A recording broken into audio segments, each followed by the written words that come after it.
ನಮಸ್ತೆ ಎಲ್ಲರಿಗೂ welcome back to my channel. ಇವತ್ತು ಸಂಡೇ ಸ್ಪೆಷಲ್ ನಾಟಿ ಮಟನ್ ಸಾಂಬಾರು ಹೇಗೆ ಮಾಡೋದು ಅಂತ ತೋರಿಸ್ಕೊಡ್ತೀನಿ ಬನ್ನಿ. 1 ಟೇಬಲ್ ಸ್ಪೂನ್ ಎಣ್ಣೆ ಹಾಕಿ 2 ಹಸಿಮೆಣಸಿಕಾಯಿ ಹಾಕಿ ಅರ್ಧ kg ಮಟನ್ನ ತೊಳೆದು ಇದರೊಟ್ಟಿಗೆ ಸೇರಿಸ್ಕೊಂಡಿದ್ದೀನಿ. ಹಾಗೆ 1 ಟೇಬಲ್ ಸ್ಪೂನಷ್ಟು ಹಳ್ಳುಪ್ಪನ್ನ ಸೇರಿಸ್ಕೊಂಡಿದ್ದೀನಿ. ಈಗ ಮಸಾಲೆಗೆ ಏನೇನು ರೆಡಿ ಇಲ್ಲಿ ನೋಡ್ತಾ ಇರ್ಬೋದು, 1 ಟೊಮೊಟೊ, ಹಾಗೆ 1 ಮೀಡಿಯಮ್ ಸೈಜ್ ಅಷ್ಟು ಈರುಳ್ಳಿ, ಹಾಗೆ ಕೊತ್ತಂಬರಿ ಸೊಪ್ಪು, 1 ಇಂಚು ಶುಂಠಿ, 1 ಬೆಳ್ಳುಳ್ಳಿ, ಹಾಗೆ 8 ಒಣಮೆಣಸಿನ್ಕಾಯಿ, 1 ಸ್ಪೂನಷ್ಟು ಕೊತ್ತಂಬರಿ ಬೀಜ ತೊಗೊಂಡು ಅದನ್ನು ಎಣ್ಣೆ ಹಾಕಿ ಸ್ವಲ್ಪ ಫ್ರೈ ಮಾಡ್ಕೊಂಡಿದ್ದೀನಿ. ಇಲ್ಲಿ ಮಟನ್ ನೋಡ್ತಾ ಇರ್ಬೋದು ನೀರು ಬಿಡ್ಕೊತಾ ಇದೆ. ಆ ನೀರು ಕಂಪ್ಲೀಟಾಗಿ ಹೋಗಬೇಕು. ಈಗ ನಾನು ರುಬ್ಕೊ ಬಂದಿರೋ ಪೇಸ್ಟ್ನ ಇದರೊಟ್ಟಿಗೆ ಸೇರಿಸ್ಕೊತಾ ಇದ್ದೀನಿ. ಸೇರಿಸ್ಕೊಂಡು ಈ ಹಸಿ ಸ್ಮೆಲ್ ಏನಿದೆ ಅದು ಹೋಗೋವರೆಗೂ ಬಾಡಿಸ್ಕೊತಾ ಇದ್ದೀನಿ. ಈಗ ಸ್ವಲ್ಪ ನೀರು ಸೇರಿಸ್ಕೊಂಡಿದ್ದೀನಿ. ಇಲ್ಲಿ ಈಗ ಅರ್ಧ ಟೇಬಲ್ ಸ್ಪೂನಷ್ಟು ಗಸಗಸೆ, ಹಾಗೆ 1 ಟೇಬಲ್ ಸ್ಪೂನಷ್ಟು ಕಡಲೆ, 3 ಟೇಬಲ್ ಸ್ಪೂನಷ್ಟು ಕಾಯಿ ಹಾಕ್ಕೊಂಡಿದ್ದೀನಿ. ರುಬ್ಕೊ ಬಂದಿದ್ದೀನಿ ನುಣ್ಣಗೆ.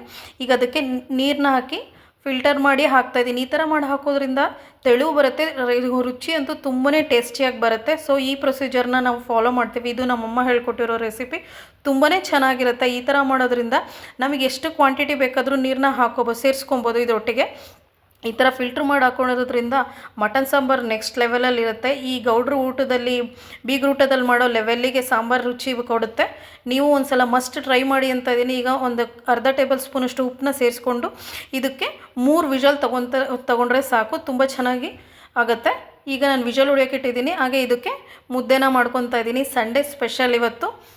ಮುದ್ದೆ ಇಲ್ಲಾಂದರೆ ಮಟನ್ ಸಾಂಬಾರು ಕಂಪ್ಲೀಟೇ ಆಗಲ್ಲ.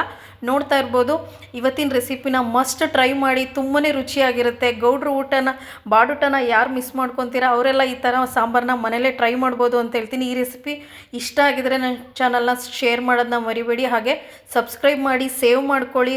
ಮತ್ತೊಂದು ಇಂಟ್ರೆಸ್ಟಿಂಗ್ ರೆಸಿಪಿ ಒಟ್ಟಿಗೆ ನಿಮ್ಮ ಮುಂದೆ ಬರ್ತೀನಿ. ಈ ರೆಸಿಪಿ ಟ್ರೈ ಮಾಡಿದರೆ ಆ ಫೋಟೋನ ನನ್ನೊಟ್ಟಿಗೆ ಶೇರ್ ಮಾಡ್ಕೊಳ್ಳಿ ಅಂತ ಹೇಳ್ತಾ, ಸಂಡೇ ಸ್ಪೆಷಲ್ ಎಂಜಾಯ್ ಮಾಡಿ. Thank you for watching.